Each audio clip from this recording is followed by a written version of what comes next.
The chandelier light caught the champagne glasses like trapped stars. Crystal clinked against porcelain as Chateau Blanc's Friday evening crowd settled into their rituals of wealth and whispered transactions. The air smelled of truffle oil and old money. Maya Richardson smoothed the emerald green silk of her dress as the waiter approached. She noticed his smile first, professional at a distance, faltering as he reached their table. His eyes traveled from her face to Marcus beside her, then back to the reservation book in his hands. Richardson party? His tone carried a question mark that didn't belong there. "That's us," Maya said warmly. "Anniversary reservation for 7:30. The waiter, his name tag read Blake, didn't move to pull out her chair. He studied the reservation book as though it might reveal a mistake. "I see. And you're certain about the time?" Marcus hadn't spoken yet. He rarely did in these moments. His silence was a language Maya had learned to read over 15 years of marriage.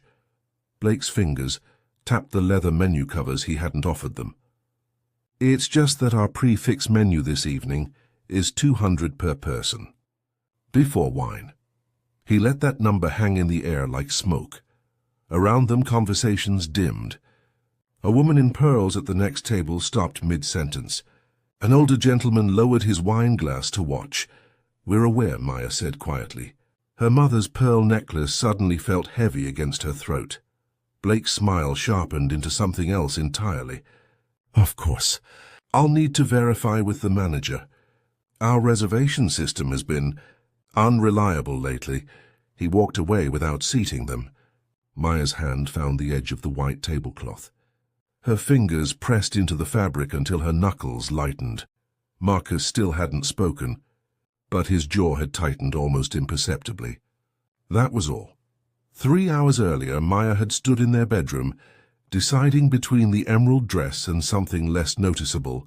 Marcus had appeared behind her in the mirror, already dressed, his dark suit tailored to precision. "The green one," he'd said. "It's your color." She'd earned that dress. Every stitch of it. Cardiothoracic surgery didn't leave room for second-guessing, and neither did being a black woman in operating rooms, where some patients still asked for a different doctor. She'd learned to meet doubt with excellence so consistent it became undeniable. Her father had taught her that. Dr. James Richardson, high school principal, community pillar, believer in the radical notion that dignity could outlast prejudice. He'd died 2 years ago, never knowing his daughter would save 347 hearts in her career. Maya wore his philosophy like armor. Marcus's silence was different. He'd built Richardson Holdings from nothing, acquiring struggling properties in forgotten neighborhoods, transforming them while keeping rents stable, hiring locally, investing where others extracted. His wealth wasn't loud. Most people who passed him on the street would never guess he owned half the buildings they walked past. He preferred it that way they'd chosen Chateau Blanc for their 15th anniversary, because Maya had mentioned it once months ago. A colleague had raved about the chef's Michelin stars. Marcus had simply made a reservation. What Maya didn't know, Marcus had been researching the restaurant for 8 weeks, learning its ownership structure, studying its books, making quiet inquiries about its mounting debts and the owner's desperation. He had his reasons. Now they stood still standing beside their assigned table, while other diners settled into appetizers and judgment. The restaurant's walls held portraits of former patrons, old Boston families, legacy names, the kind of exclusivity that didn't advertise because it didn't need to. A young hostess passed carrying menus, avoided their eyes, said nothing. Maya felt the familiar weight settling across her shoulders. The exhaustion of being watched, of every achievement questioned, of excellence never being quite enough. Marcus's hand found the small of her back, steady, unmoved. "They'll seat us," he said quietly, his first word since they'd entered. Something in his voice made her look up. His face showed nothing, but she knew that tone. She'd heard it once before, years ago, when a contractor tried to shortchange him on a deal. By the end of that week, Marcus owned the contractor's business. Blake returned with an older man trailing behind, the manager, judging by his elevated anxiety and better suit. The manager's nameplate read Gerald Hutchins. "Mr. and Mrs. Richardson," Gerald began, his smile too wide. "I apologize for the confusion. Our reservation system underwent an update recently, and some bookings were unfortunately lost," Maya supplied. Her voice remained calm. Years of insurance companies denying coverage had taught her to speak through rage. "Misplaced," Gerald corrected smoothly. "However, we're fully booked this evening.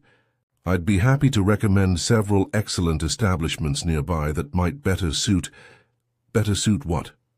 The question came from Marcus. His voice was quiet enough that nearby tables had to lean in to hear.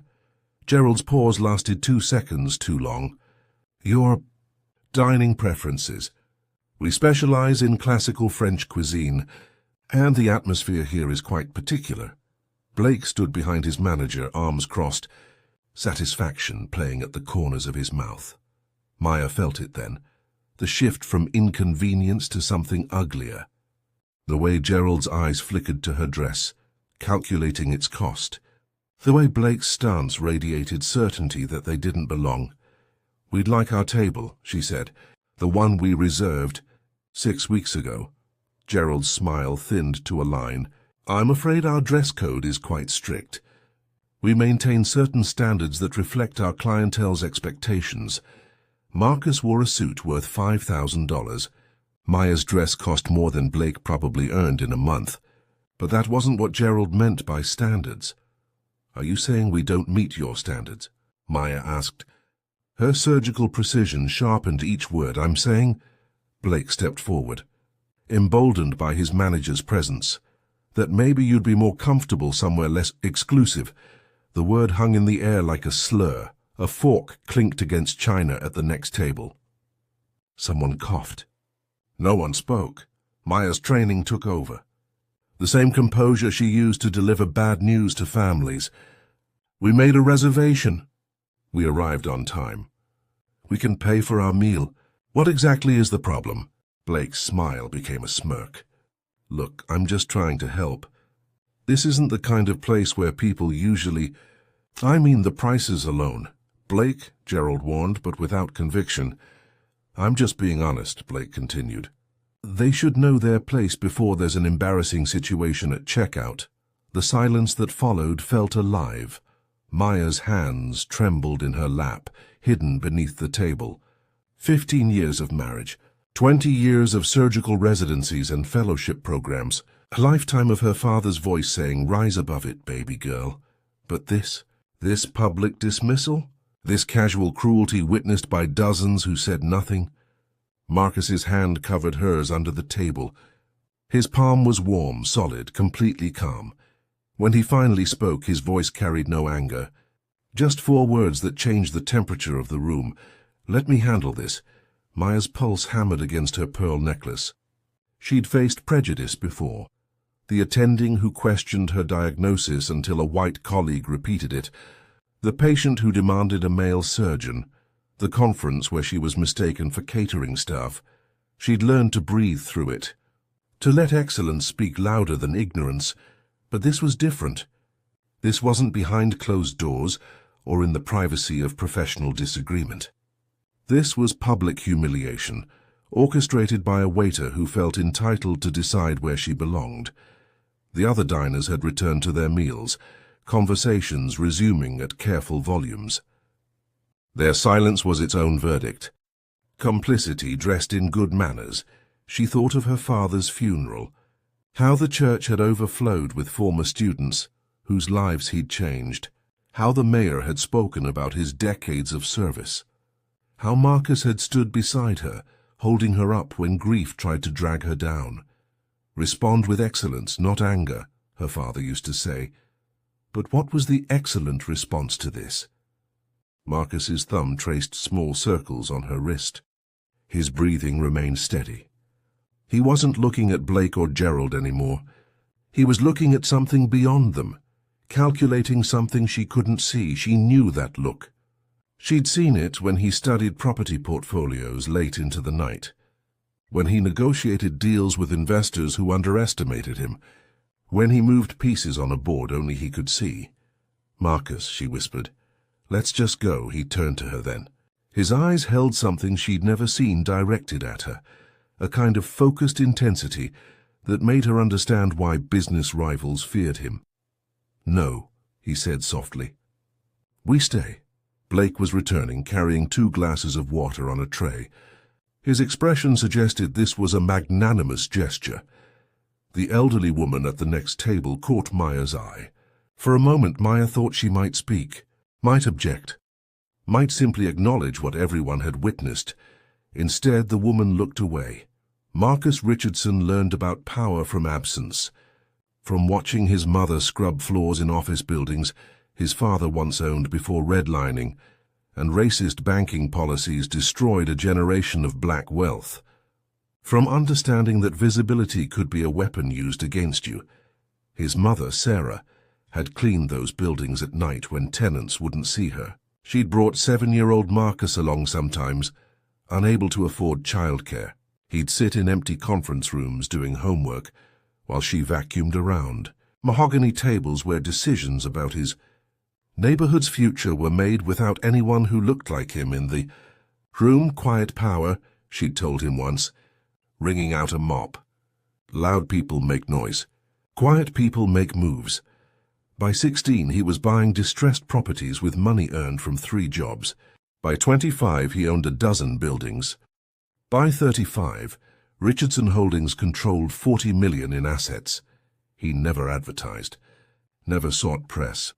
Moved through the world like water, shaping everything he touched while appearing unchanged himself. Maya knew he was successful. She'd met him at a community fundraiser, where he'd donated anonymously, and she'd caught him writing the check. Their courtship had been quiet dinners and long conversations about legacy and responsibility. What she didn't fully understand, Marcus investigated every significant decision with the thoroughness of a surgeon. Their anniversary dinner wasn't random. For 8 weeks he'd been studying Chateau Blanc, learning that Gerald Hutchins was hemorrhaging money, that the restaurant's trust fund owner was desperate to sell before creditors circled, that the property itself was worth 3 times what the failing business would fetch. He'd already met with his attorneys, already structured the purchase through shell companies, already confirmed financing. Tonight was supposed to be reconnaissance, a chance to see the operation firsthand, to evaluate whether buying Chateau Blanc made financial sense. Blake had just made it personal. Marcus excused himself, standing slowly. "Restroom," he told Maya. His kiss on her forehead lingered like a promise. She watched him walk toward the back hallway. But he didn't turn toward the restrooms. He turned toward the office corridor, phone already at his ear. Maya sat alone at the still unset table, acutely aware of every glance from surrounding diners. Blake had disappeared into the kitchen. Gerald hovered near the host stand, occasionally looking her direction with an expression somewhere between contempt and calculation. Her water glass, delivered with such ceremony, sat untouched. She wouldn't give them the satisfaction. A younger waiter passed carrying a birthday cake to a nearby table. The family sang. A little girl with blonde curls laughed. Normal celebration in a space that had made Maya feel like an intruder in her own skin. Her phone buzzed. A text from her surgical resident. "Tomorrow's valve replacement moved to 6 a.m. You good?" She was good. She was always good. Excellence didn't take days off. But sitting here, watching people enjoy meals while pretending they hadn't witnessed her humiliation, Maya felt something crack inside the armor her father had helped her build. Blake returned carrying a leather billfold. He placed it on their table with theatrical delicacy. "I took the liberty of preparing your bill," he announced, voice carrying, "for the water and bread service." $16. They hadn't received bread. "We didn't order anything," Maya said quietly. "Service charges apply when tables are occupied." Blake's smile was poison. "I'm sure you understand. Or I can explain it more simply if I understand perfectly." Maya opened her purse, pulled out a 20, placed it on the table. Blake didn't pick it up immediately. He let it sit there while he made a show of examining it, checking for authenticity. Someone at the bar laughed. The elderly woman from the neighboring table suddenly stood. She looked at Maya with something like shame, opened her mouth as if to speak, then collected her belongings and left without a word. Everyone else kept eating. Maya felt the weight of it then. Not just Blake's cruelty. The entire system that enabled it. The beautiful room with its chandeliers and champagne. The portraits of men who'd built empires on exclusion. The silent diners who preferred comfort to courage. This wasn't an aberration. This was the design, Marcus returned. His face showed nothing, but his shoulders carried a different tension. He'd made decisions in that office corridor. Moved pieces on his invisible board. He sat across from Maya and took her hand. "I need you to trust me," he said, "for the next 10 minutes. Can you do that?" Before she could answer, the restaurant's front door opened. A man in an immaculate navy suit entered, carrying a leather portfolio. He scanned the room, found Marcus, and walked directly to their table, with the confidence of someone who owned every space he entered. He was white, silver-haired, expensive. Blake moved to intercept him. "Sir, do you have a reservation?" The man didn't acknowledge Blake's existence. He sat at their table, spread documents across the white tablecloth, and said to Marcus, "Everything's ready for your signature." Maya looked down at the papers, saw the letterhead, Richardson Holdings, LLC, saw the document title, Purchase Agreement, Chateau Blanc Restaurant and Property, saw the price, $4.2 million, saw the date, today. Her breath stopped. Marcus had been negotiating for weeks. Tonight wasn't their anniversary dinner. Tonight was closing night. Blake had just humiliated them in the restaurant Marcus was about to own. The attorney looked up at Blake, who stood frozen, confused. Then the attorney smiled, cold as winter, and spoke loud enough for nearby tables to hear. "Would you inform Mr. Hutchins that the new owner is ready to meet?" Immediately, Blake's face cycled through confusion, disbelief, then careful recalibration. He looked at Marcus, really looked at him for the first time. Saw the expensive watch, the tailored suit, the quiet certainty of someone who didn't need to announce his power. "I'll get Mr. Hutchins," Blake managed, his voice stripped of its earlier confidence. The attorney, whose business card read Martin Cross, Acquisitions Counsel, organized the documents with practiced efficiency.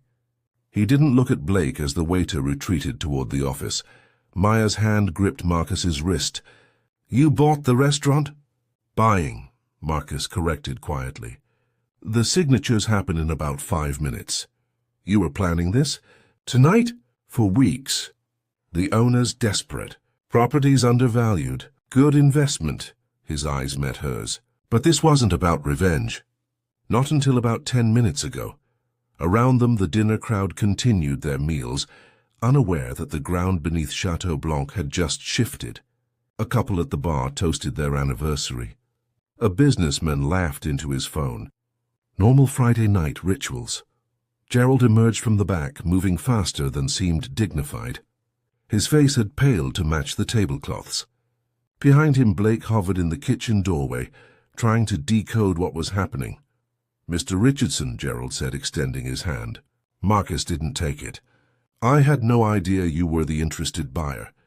Your attorney has been corresponding with Mr. Whitmore, and we had no indication that I'd be dining here tonight." Marcus's voice remained level. "Or that I'm black?" Gerald's hand dropped. "That's not what we simply didn't connect." "Connect what?" Maya asked. She'd found her voice again, surgical precision returning. "That the couple you tried to throw out owns the building you're standing in." "Will own," Martin corrected mildly, uncapping his fountain pen. "In approximately 4 minutes. Assuming your employer signs." Gerald's eyes darted between them. "There's clearly been a misunderstanding. Blake is young, sometimes overeager to maintain standards. But I assure you we would never intentionally..." "Intentionally what?" Marcus leaned back in his chair. Question our reservation? Suggest we'd be more comfortable elsewhere. Charge us for bread we never received. It was a miscommunication. I'll speak with Blake immediately. Don't bother, Marcus said. I'll be speaking with him myself shortly. Gerald's throat worked. Mr. Richardson, I hope this unfortunate incident won't impact the sale. Mr. Whitmore is counting on this transaction to pay his creditors before they foreclose. Martin supplied helpfully. Yes, we're aware. The question is whether Mr. Richardson wants to acquire a property whose management demonstrates such poor judgment. It was a bluff. Maya could see it in the way Martin's fingers stayed relaxed around his pen. Marcus had already decided to buy, but Gerald didn't know that. I'll make this right, Gerald said quickly. Your meal tonight completely complimentary. Your finest table, our best wine, the chef's personal attention. We'll stay for dessert, Marcus interrupted. At this table, served by Blake. Gerald blinked. I'm sorry? Blake will serve us dessert. Your most expensive option, with appropriate courtesy. Marcus's smile didn't reach his eyes. Call it a training opportunity. The trap closed with elegant simplicity. If Gerald refused, he'd admit Blake's behavior was acceptable. If he agreed, Blake would serve the people he'd humiliated, knowing they now controlled his employment. Of course, Gerald said weakly. Blake will be honored to serve you, Marcus nodded. Then we'll sign the papers after dessert. Over coffee. Blake approached their table carrying 2 dessert menus, as though they were made of glass. His hands trembled slightly. Gerald must have explained enough to drain the arrogance from his posture. Good evening, he said, voice scraped clean of condescension. May I present our dessert selections? Maya took her menu without looking at him. Marcus studied Blake with the same intensity he'd bring to a failing property, cataloguing every weakness, calculating potential value. The chocolate soufflé, Marcus said. 2, and your sommelier's dessert wine pairing. Excellent choice, sir. Blake's voice cracked slightly. I'll have that prepared immediately. He turned to leave. Marcus spoke without raising his voice. Blake, the waiter froze mid-step.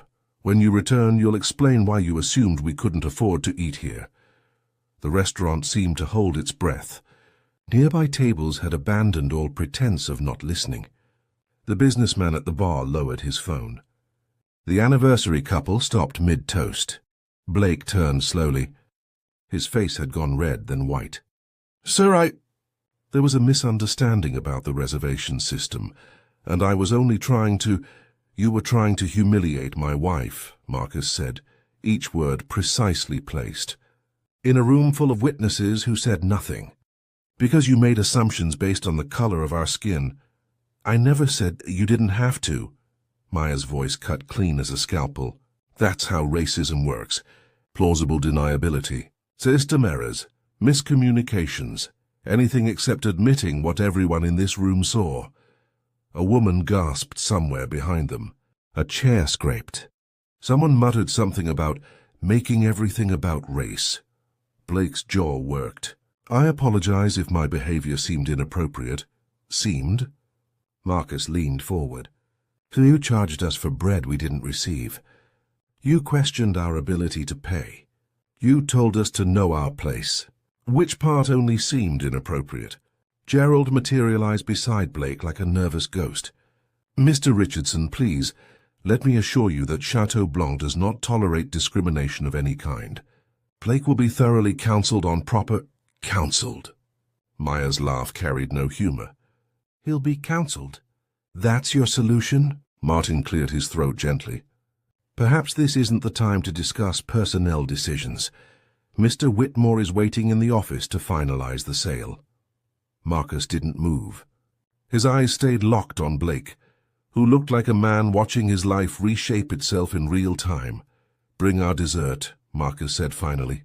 And Blake, when you serve it, I want you to think about every black customer you've ever counseled toward the door, every assumption you made, every bit of casual cruelty you thought wouldn't matter. Blake nodded mutely and fled toward the kitchen. the dining room slowly returned to life. Conversations resumed. Silverware clinked, but the atmosphere had changed. The air felt charged, dangerous, alive with the knowledge that something fundamental had shifted. Martin organized his documents into neat stacks. "Shall we proceed to the signing? Mr. Whitmore is quite anxious." "After dessert," Marcus repeated. He took Maya's hand across the table. "We came here to celebrate our anniversary." "That's what we're going to do." Maya squeezed his fingers. 15 years. She'd watched him build an empire from nothing. But she'd never seen him weaponize his power quite like this. Not with rage, but with the cold precision of someone who'd spent his life learning when to reveal his hand. Blake returned with their soufflés. His hands shook as he placed them on the table. The chocolate had risen perfectly, dusted with gold leaf that caught the chandelier light. "Your wine, sir," Blake managed, pouring with exaggerated care. Marcus waited until Blake finished. Then he picked up his fork, cut into the dessert, and took a bite. The entire restaurant seemed to watch. "It's excellent," Marcus said. "Compliments to the chef." Blake nodded, still frozen. "You can go now," Marcus added quietly. "To clean out your locker." Blake's face went blank. "Sir," Marcus set down his fork with deliberate care. "Did you think I'd let you stay?" "After tonight." "But Gerald said I'd be counseled." "Gerald doesn't work for me yet." Marcus glanced at his watch.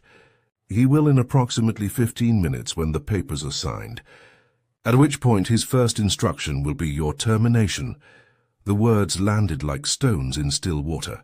Blake looked to Gerald, who studied his shoes. Looked to Martin, who continued organizing papers. Looked back at Marcus, whose expression showed no mercy. "I have rent," Blake whispered. "I have bills. This job—" "You should have thought about that," Maya said softly, "before you told us to know our place." Blake opened his mouth. Nothing came out. He stood there for a moment longer, a man watching his security evaporate, then turned and walked toward the back exit. He didn't return. The silence in the restaurant was absolute. Then Gerald cleared his throat. "Mr. Richardson, perhaps we should finalize the paperwork." "Mr. Whitmore is—" "Bring coffee," Marcus interrupted. "We're enjoying our dessert." Gerald nodded and disappeared. Maya looked at her husband across the white tablecloth, at the man who'd stayed silent through humiliation because he knew exactly what was coming, who'd turned a racist waiter's assumptions into a weapon that would reshape this entire establishment. 15 years, she said. "And you still surprise me." Marcus smiled, the real smile, the one he saved for her. "Happy anniversary, Dr. Richardson." They ate their chocolate soufflé while around them. Chateau Blanc's patrons wrestled with the uncomfortable knowledge that they'd witnessed injustice and done nothing, that their silence had been its own choice, and that sometimes karma wore an expensive suit and signed papers in ink that couldn't be erased. In the office behind Chateau Blanc's kitchen, Gerald Hutchins made a phone call he'd been dreading. "It's done," he told his wife. "We lost the restaurant." Her silence spoke volumes. That restaurant had been his dream, his father's legacy. 3 generations of Hutchins men maintaining a space for Boston's elite. Was it the price? She asked finally. No, the buyer paid full asking. Gerald watched through the office window as Marcus Richardson signed documents with the casual confidence of someone who'd done this 100 times. "It was me." He explained what had happened. Blake's assumptions, the humiliation, the perfect storm of prejudice meeting power. His wife listened without interrupting. "Then, you stood there and let it happen." "I didn't know who they were." "You knew they were people," she said quietly. That should have been enough. The line went dead. Gerald set down his phone and looked at the framed photos on his desk. His father at the original opening. His son's college graduation, paid for by restaurant profits. His own face in dozens of charity galas and community events. He'd thought of himself as a good person. Fair, professional, colorblind, if you asked him. But colorblindness was just another word for not seeing what you didn't want to acknowledge. For maintaining systems that benefited you while telling yourself it wasn't personal. Blake was gone, walked out the back exit without collecting his final paycheck. But Blake had been a symptom, not the disease. The disease was older, deeper, built into the walls of establishments like this one. Gerald had inherited it, perpetuated it, profited from it, and now Marcus Richardson owned all of it. Through the window, Gerald watched Maya Richardson laugh at something her husband said. Watched them share a moment of private celebration. They'd transformed their humiliation into victory without raising their voices or making threats. They'd simply been powerful enough to hold up a mirror. What Gerald saw, reflected back, made him feel very small. Martin Cross gathered the signed documents into his portfolio with professional satisfaction.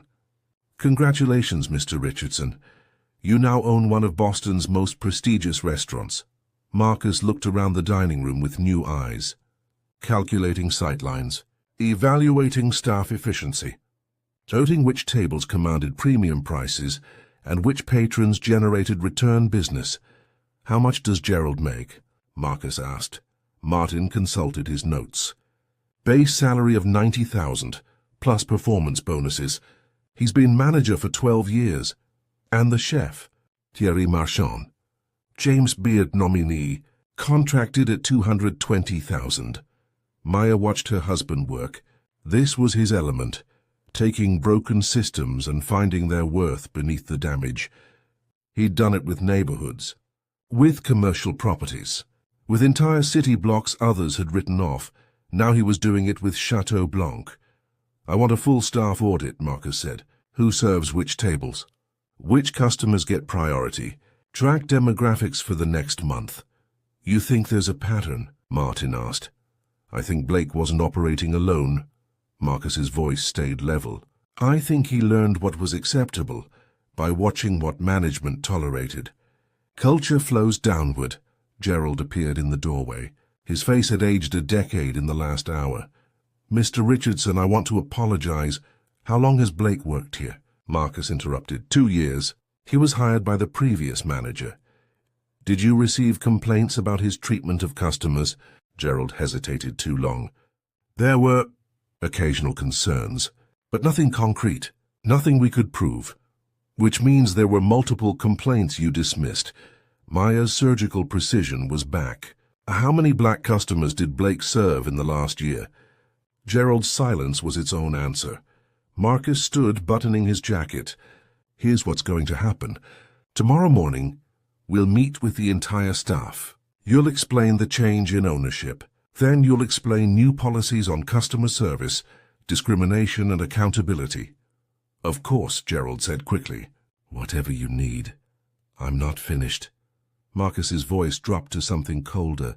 You'll also explain that you witnessed discrimination tonight and failed to stop it. That you prioritized Blake's comfort over my wife's dignity. That you're remaining as manager on probation, with the understanding that one more complaint, one more incident like tonight, ends your employment immediately. Gerald's face went gray. Mr. Richardson, I have a family. So did the black customers Blake turned away. Maya stood beside her husband. So did the people who felt unwelcome here and never came back. Your family isn't more important than theirs. Marcus softened slightly. You have a chance to fix this, to build something better. But it requires admitting what you allowed to happen. Gerald nodded slowly. The fight had drained from him entirely. One more thing, Marcus added. Find Blake's personnel file. Get his address. I'll be sending him his final paycheck myself. Martin looked up from his papers. That's not necessary. HR can handle. I'll deliver it personally, Marcus repeated, with a letter of termination that explains exactly why he was fired. So when he applies for his next job and they call for references, there's no ambiguity about what happened. Maya saw it then, the completeness of her husband's strategy. Blake wouldn't just lose this job. He'd carry this lesson with him. Let it sit in his conscience during every job interview, every background check, every moment he might consider whether someone else belonged somewhere. Not revenge, education. The next morning, Chateau Blanc's entire staff gathered in the private dining room. Servers, kitchen staff, hosts, bartenders, 32 people arranged in uncomfortable rows like students awaiting judgment. Marcus stood at the front beside Gerald. Maya sat in the back watching. She'd operated on hearts before sunrise and driven straight here still wearing her scrubs under a blazer. She wanted to see this. Gerald cleared his throat. Everyone, I want to introduce our new owner. Marcus Richardson has acquired Chateau Blanc as of yesterday evening.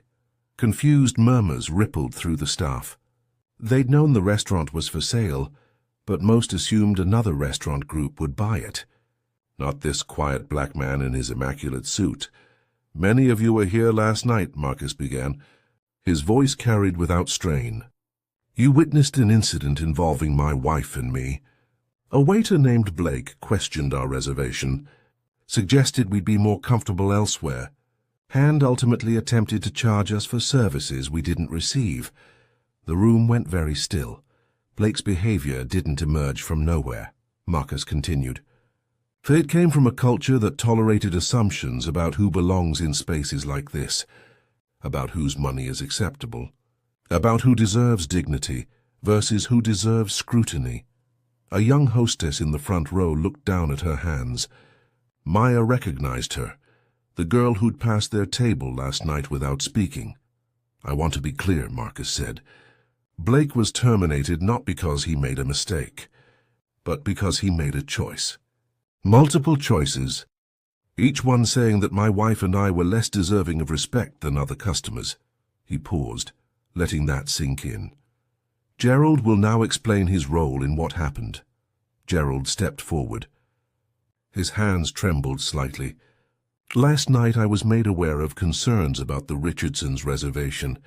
Instead of immediately seating them, I allowed questions about their booking to continue. I suggested they might prefer other establishments. I failed to recognize discrimination when it was happening in front of me. His voice cracked. I told myself I was maintaining standards. But the real standard I maintained was one that made black customers prove they belonged in ways white customers never had to. That's racism. And I participated in it. A server in the back, an older black man Marcus recognized from last night, stood suddenly. How long? He asked. How long have you known? Gerald met his eyes. That black customers were treated differently. Always. But I told myself it was about reservations, dress codes, payment verification, professional protocols that just happened to impact some people more than others. That's not an excuse, the server said. No, Gerald agreed quietly. It's not. Marcus reclaimed the center. Starting today, Chateau Blanc changes. New policies on customer service. Mandatory training on implicit bias. Mystery diners to audit our service. And a zero-tolerance policy on discrimination, meaning if you witness it and say nothing, you're just as accountable as the person who initiated it. He looked at the hostess, who'd avoided their eyes. Silence isn't neutral. It's choosing a side. The girl's face flushed red, but she nodded. This won't be easy, Marcus continued. Some of you may be uncomfortable. Some may disagree with these changes. If you can't commit to treating every customer with equal dignity, regardless of their race, religion, appearance, or any other factor, leave now. With severance. No judgment, no one moved. Good, Marcus said. Then let's rebuild something worth being proud of. As the meeting dispersed, the older black server approached Marcus. I've worked here 16 years, he said quietly. Watched a lot of things I couldn't change. Thank you for changing them. Marcus shook his hand. I'm sorry you had to watch for that long. The man smiled sadly. Better late than not at all. 3 months later, Maya walked into Chateau Blanc for their anniversary dinner. Their real one this time, uninterrupted by humiliation or paperwork. The dining room looked different. Same chandeliers, same white tablecloths, but the faces serving them were more diverse. The hostess who greeted them, the same young woman from that first night, smiled with genuine warmth. Dr. and Mr. Richardson, your table is ready. Gerald appeared, his manner transformed from obsequious to professional. "Good evening. It's wonderful to have you back." He meant it. Maya could tell the difference between performance and sincerity after enough years of reading. Patients' faces before delivering news they didn't want to hear. Their server was the older black man from the staff meeting, James. He'd worked his way from Busa to senior server in the month since Marcus took over. "The chef has prepared something special for your anniversary," James said, pouring water. "If you'll trust him." "We trust him," Marcus said. The meal that followed was extraordinary. Not because the food had changed, Thierry's skill was never in question, but because the experience felt different, lighter, like a space that had been holding its breath. For decades had finally exhaled. Between courses, Maya watched her husband study the room, always calculating, always seeing beneath surfaces. "You're thinking about the numbers," she said. "Revenue's up 18%, Marcus admitted. New customers. Returning customers who'd felt unwelcome before. Turns out dignity is good for business. And Blake," Marcus's face shadowed slightly, "got hired at a chain restaurant in Brookline. His termination letter follows him, but someone gave him a chance. I hope he's learning something." Maya thought about her father, about his faith that people could change if given the right mirrors. She'd inherited his optimism alongside his discipline. "You gave Gerald a chance," she noted. "Gerald showed remorse, took accountability. That matters." Marcus reached across the table for her hand. "Blake might get there eventually. Some people need to lose everything before they see what they were protecting." The dessert arrived. Not chocolate soufflé this time, but something new. A delicate tower of spun sugar and cream, garnished with gold leaf. "To 15 years, Marcus said, raising his wineglass. "And to never letting cruelty have the last word." Maya clinked her glass against his. Through the window, Boston's lights sparkled like promises. The city they'd both fought to claim space in. The world they were slowly, painfully reshaping. Her mother's pearls caught the light as she leaned forward. 16 years, she corrected. "Tomorrow we start year 16, Marcus smiled. "Then we better make it count. The thing about power is that it reveals what was always there. It doesn't create cruelty or compassion. It just makes visible what people choose when they think no one's watching." Blake chose to humiliate strangers based on assumptions baked into his worldview. Gerald chose silence over courage. The other diners chose comfort over witness. But Marcus chose something different. Not revenge, that would have been easier. He chose reconstruction. He chose to take a broken system and demand it become better. Some people called it justice. Others called it an overreaction to an honest mistake. But those who'd felt invisible in spaces like Chateau Blanc understood it as something simpler. Recognition that their dignity mattered as much as anyone's. The restaurant still stands, still serves Boston's elite. But now it also serves the people who built Boston, whose labor and brilliance made the city possible, even when they weren't welcome at its finest tables. Maya Richardson still saves hearts. Marcus Richardson still builds empires quietly, and once a year they return to Chateau Blanc for chocolate soufflé, and the reminder that sometimes the best response to prejudice isn't rage, it's the patient, calculated work of proving that you belong everywhere, and then changing the definition of belonging itself, because that's the thing about knowing your place. Sometimes your place is exactly where someone tried to deny you. And sometimes owning that space, literally, is the most revolutionary act possible. The chandeliers still glow. The champagne still flows. But now everyone is welcome to pull up a chair.